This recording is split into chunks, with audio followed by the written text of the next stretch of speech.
put on my teacher hat, my professor hat for a minute and talk a little bit about how to spot misinformation or how to spot lies or bias or manipulation or ways that information is being put to you that you can find it, see it, and recognize it and understand that it becomes a problem and it has a bigger issue that goes with it. So I want to go ahead and look at that just from an education perspective so you can look at things and understand how to fix that and see what you can do about it. The very first thing I want to talk about is the idea of lying, and that is that people will say things online that are not true. There's several different reasons behind it. It's either they want to make their life look more grandiose, they want to, get you to do something that you don't want to do, or they are literally trying to be deceptive and do something that they don't want you to do. So how do you spot it? A couple different ways. One, the very best thing that you can do is read a lot of information, is to learn a lot of information. Why? Because if you know your facts, if you are aware of what is going on, and if you don't, you know people who are experts in that field, then what happens is you can verify with them the truth. You can ask them, is this true? And when you do that, and then you find out that it's not, and somebody's saying something that's untrue, you can simply say, that is not true, or that is false, or that is not correct. And so we can look at that and say, that person's just not telling the truth. Also, you then get to make a decision about that, which is, do you want to keep that person on your feed, in your orbit, on your social media? If you choose not to, then that means you're taking a stance on the idea that this person is not truthful, so I don't need to keep them there.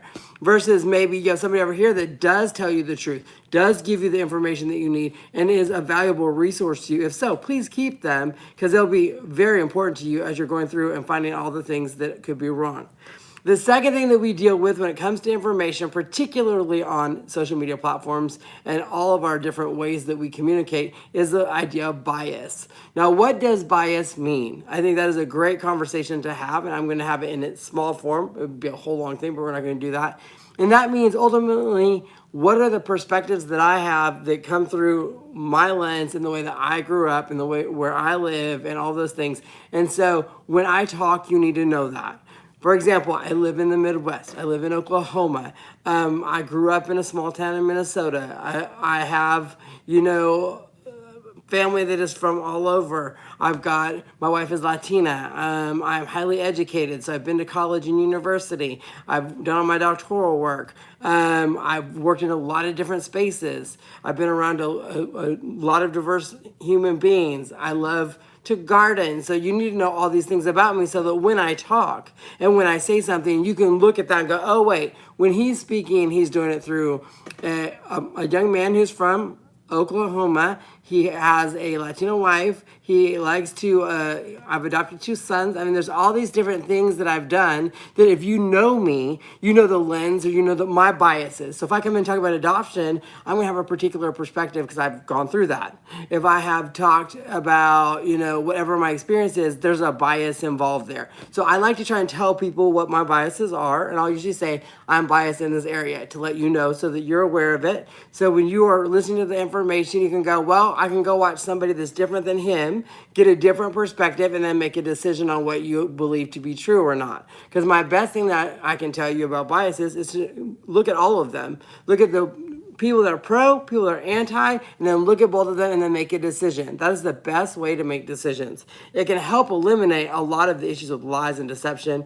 The third thing that I want to talk about is what we call emotional appeal. Emotional appeal, we see this a lot. Why? Because if you ever watch TV, and you've ever watched one of those dog commercials from the ASPCA and Sarah McLachlan comes on and sings the longest song ever and the saddest dog with the saddest eyes, and they're like, for $15 a month, you can help us save this little puppy. That is emotional appeal. That is one way of doing it. That's an emotional kind of a sadness for animal lovers. But we also do it in different ways. It could be something as simple as like the Super Bowl, when they show you having a good time and grabbing all your snacks. And they're selling you Tostitos and Fritos and all that, but they really want you to get together and experience things together. So what do? They give you an emotional reason to go out and shop. They're helping you get there. Well, people do the same thing when they post online. Why? Because what am I trying to get you to do?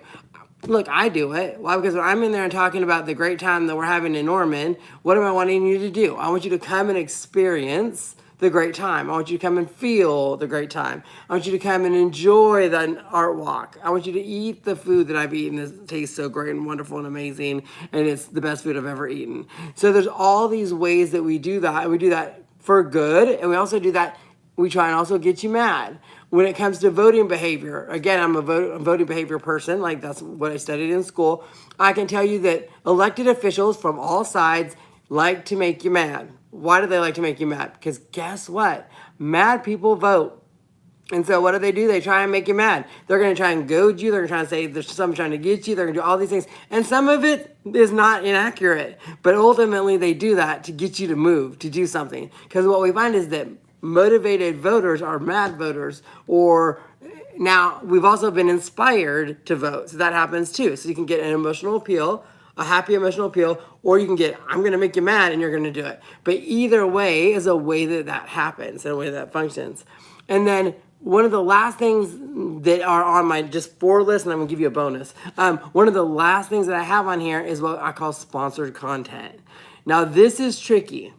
It is very, very tricky. The reason it is because it looks very much like it's accurate. It could be that it's a university, it could be a scientific journal, and it'll tell you all these amazing things. This drug will be amazing and do wonderful things. Or, you should go all vegan, or you should go all meat, or you should go all this or all that, and it will look incredible. You're gonna be like, I should do that. Look, everybody's doing it. And the reality is, if you look at who is sponsoring the bottom of it, who's paying for it, you will notice where their biases are and where they're getting paid. So it could be a medical journal, and if it's a pharmaceutical company that's paying for that ad or that article, then guess what? That article is no longer an article. That article is now an ad. So you need to be aware that if they are being paid by a pharmaceutical company, that they are an advertisement, they're not an article. Likewise, if I'm getting stuff that is anti-meat or whatever, then I'm going to look under there. Is it paid for by PETA? Is it paid for by somebody else? If it is, then guess what? I know PETA paid for that, so they're going to expect a certain result.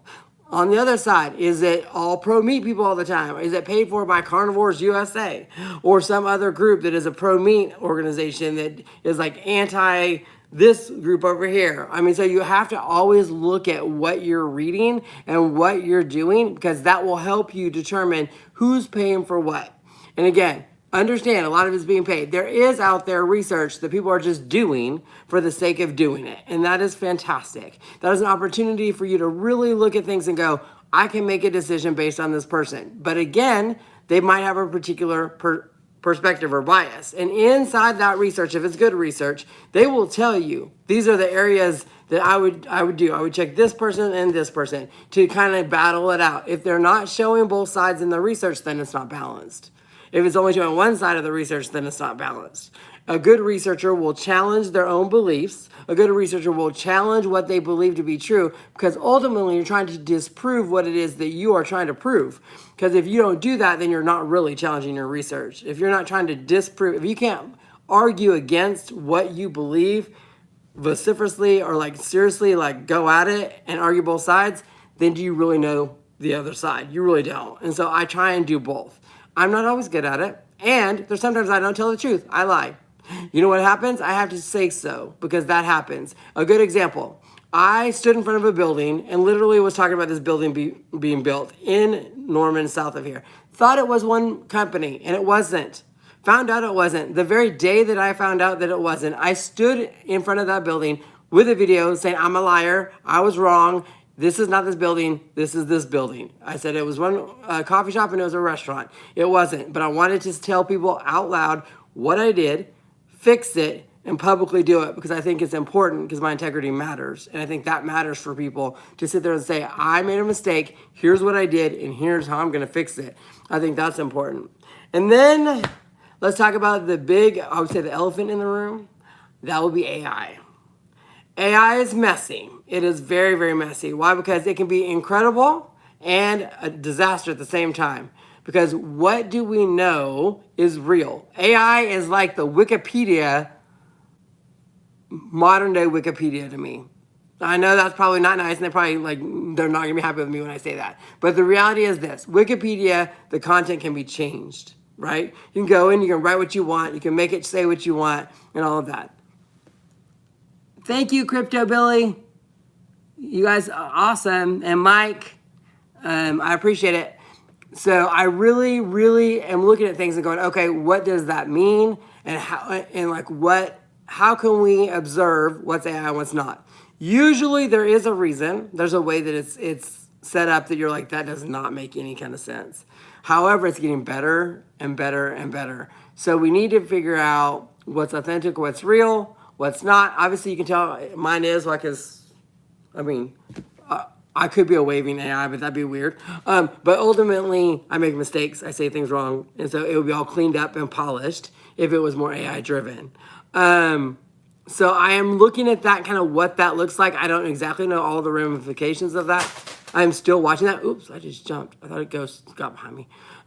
But so I am looking at that, what that looks like, kind of what it's going to mean as it starts to be integrated into what we're doing, how we can determine what's real and what's not.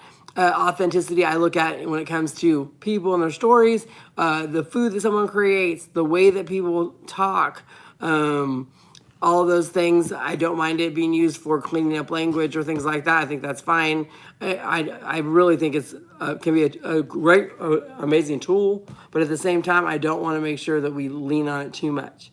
So these are about four things and one bonus thing about how to look at misinformation and lies and watch out that you're not being taken advantage of online or in other spaces. I hope this has been helpful. It's a quick little glimpse in that. If you liked it, please hit the like button. Also, make sure and share this with anybody that you think needs it. And it might be, maybe it's your aunt or your cousin or whatever. You're going, hey, you need to watch this. This kid is going to give you a little information that maybe somebody needs. So I hope that you do that. Also, don't forget to go to Future Growth and Vision Network. My network is a network of 12 different channels. We do things, anything from self-improvement to business improvement to coffee shops and travel and all things Norman and gardening and all the fun stuff. So I have a lot of fun things. Boy Dad, Raising Boys, that's my comedy channel. So there's things to make you laugh, things to teach you, but also to make everything better, because that's my goal, is to educate, entertain, and have a good time. So thank you guys so much and have a great afternoon.